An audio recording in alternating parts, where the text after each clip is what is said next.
We're in the magical space of the Peacock Room here at the National Museum of Asian Art, a space designed pretty much entirely by James McNeill Whistler. And it's made a trip from London, where this room first existed, to Detroit, and now here in Washington, D.C. That's right. This room has had quite a history. It begins its life as a dining room, 49 Prince's Gate, the home of Frederick Leyland, who is a shipping magnate. And then it makes its way to Detroit, bought by Charles Lang Freer. I feel this obligation to thank Freer for preserving this space. So many artist-designed interior spaces don't survive, but we're so lucky that this does, and that this museum has taken such amazing care of it. We are extremely lucky, particularly because Freer admits to this room, in fact, being not entirely to his taste, and it takes some cajoling for him to take the room in its entirety. But because Freer has such a close relationship with Whistler, I happen to think that Freer is very much thinking about Whistler's legacy in the United States, and in fact, really understanding himself as the primary person who's going to continue that legacy and have Whistler's work together as much as possible in his own collection.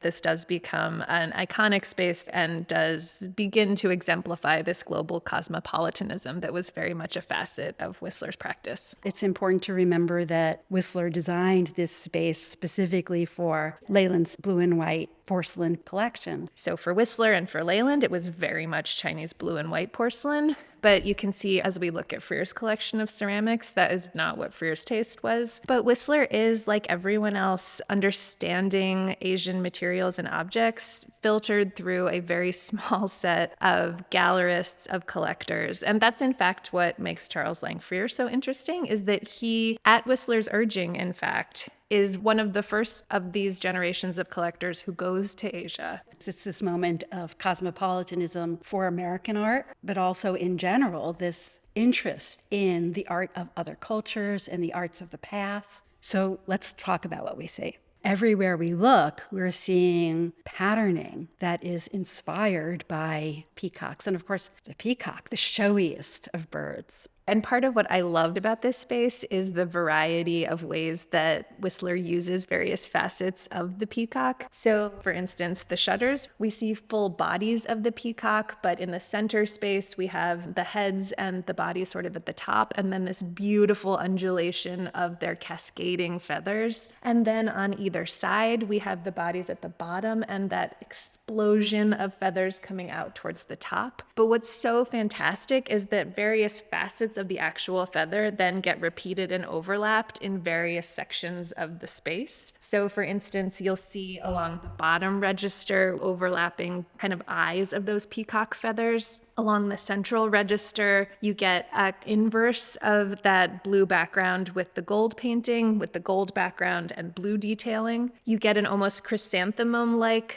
image and repeating pattern that very much looks to me like Whistler's looking at Japanese textiles. And then on this upper register, famously, we have that gorgeous, rich blue-green color that Whistler paints over very expensive Spanish leather wall coverings that were not to Whistler's taste. Then I'll just also point you up at the ceiling where we get another version of those repeating feather patterns interspersed within this kind of Tudor-esque fretwork. And that's a good moment to mention Thomas Jekyll, who was the original designer of this room, but who was unable for health reasons to complete it. All of the shelving that was meant to house Leyland's collection of blue and white porcelain, all of those beautiful patterns that evoke work from across Asia, that is all the innovation of Thomas Jekyll. Whistler is brought in and he's asked to consult about color choices and other various things. And then Leyland goes away, asks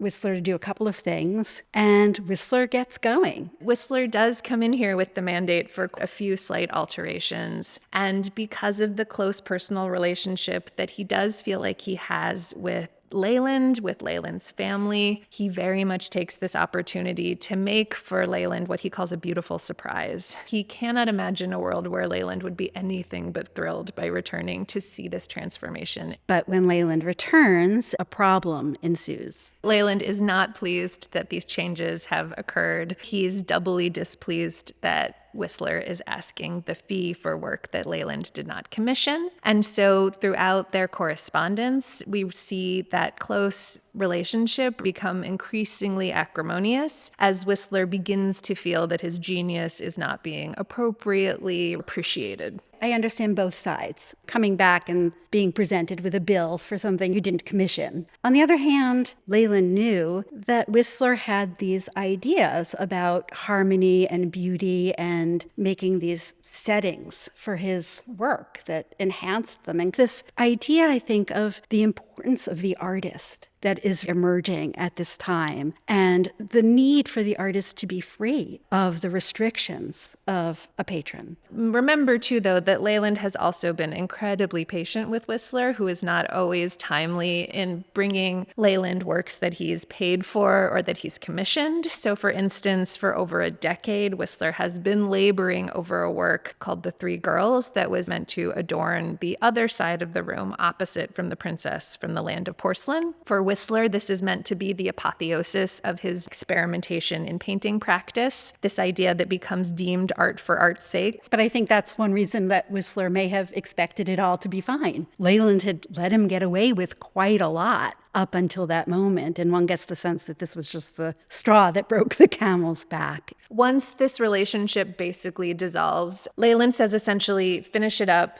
and then be out of here, and you're not coming back. And he says, I'll give you half of the amount that you billed me for. So Whistler, in order to complete the room, leaves Leyland with one of the great works of art to visualize that disintegrating relationship between artist and patron. And this is a mural that's called Art and Money, or The Story of the Room. So what we're looking at are two peacocks. We have one peacock on the left who is retreating. Its tail feathers are down. We see that it has, in fact, a shock of white hair, which was what Whistler was famous for. We have an enlarged butterfly signature, which also indicates that this peacock is our artist, James McNeill Whistler. And then we have a furious peacock. His body is composed of gold and silver coinage, so much so that it's dripping onto the floor below him. So this, of course, is our patron, Frederick Leyland. We see that Whistler has added these feathers at his neck, a reference to that ruff that Leyland liked to wear. And we see his tail feathers moving across the top register of the space. So very much a sense that this patron is advancing towards him, but refusing to give this money to the deserving artist. What's sort of amazing is that Leyland keeps the room exactly as it is until he dies. He continues to eat dinner, hypothetically looking at this really pointed critique of his own incapacity to understand artistic genius. It makes me think about this moment in the late 19th century where there's a real call for the independence of art from life, that it is something that is transcendent. And this plays out in a way in this relationship between Leyland and Whistler. Whistler is making a strident statement for artists as being able to use those tools of nature, but to be able to compose, to redefine, to imagine something that can be greater and a fuller instantiation of beauty. And that appreciation of beauty in and of itself is a completely worthy and, in fact, divine pursuit.